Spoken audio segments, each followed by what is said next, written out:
রোববার গুম ও খুনের ঘটনায় মানবতাবিরোধী অপরাধের অভিযোগে ৩ মামলার শুনানি হয় আন্তর্জাতিক অপরাধ ট্রাইব্যুনালে। এসব মামলার আসামি ১৫ সেনা কর্মকর্তাকে হাজির করা হয় ট্রাইব্যুনালে।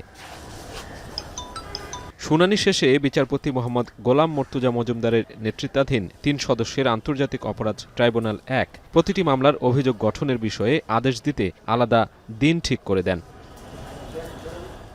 ডিজিএফআইয়ের জয়েন্ট ইন্টারোগেশন সেল বা জেআইসিতে গুমের মামলার আদেশ পিছিয়ে ১৮ ডিসেম্বর নির্ধারণ করেন ট্রাইব্যুনাল।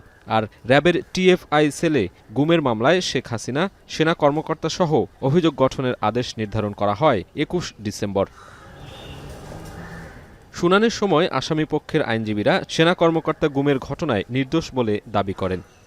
আইন অ্যাজাম্পশনের উপরে চলে না, there shall have to be a specificity of time. এটা এই চার্জশিটে ছিল না। ২ নম্বর হলো প্রক্সিমিটি অফ প্লেস।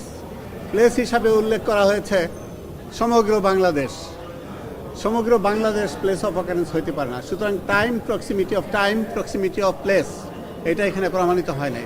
তবে প্রসিকিউশন বলছে গুমের ঘটনায় তাদের বিরুদ্ধে অপরাধ প্রমাণে যথেষ্ট তথ্য ও সাক্ষ্য প্রমাণ রয়েছে। ওনারা শুধু অ্যাবডাকশনের উপরে আর্গুমেন্ট করছেন, কনফাইনমেন্ট এবং টর্চারের উপরে ওনারা আর্গুমেন্ট করছেন না। প্রসিকিউশনের পক্ষ থেকে সেটাই দেখানো হয়েছে যে এই ৪টি অপরাধের যে কোনো একটি সংগঠনের সম্পৃক্ততা থাকলেই আন্তর্জাতিক অপরাধ ট্রাইব্যুনাল আইনেই তিনি একজন অপরাধী হিসাবে গণ্য হবেন।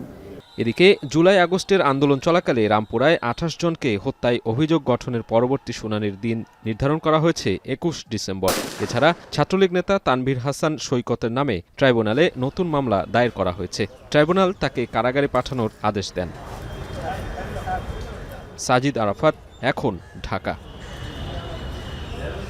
সানবিট সব দিবে সামাল। সানবিট ম্যাজিক প্রেস ডিশওয়াশিং এর মাথা ঘোরানো সলিউশন।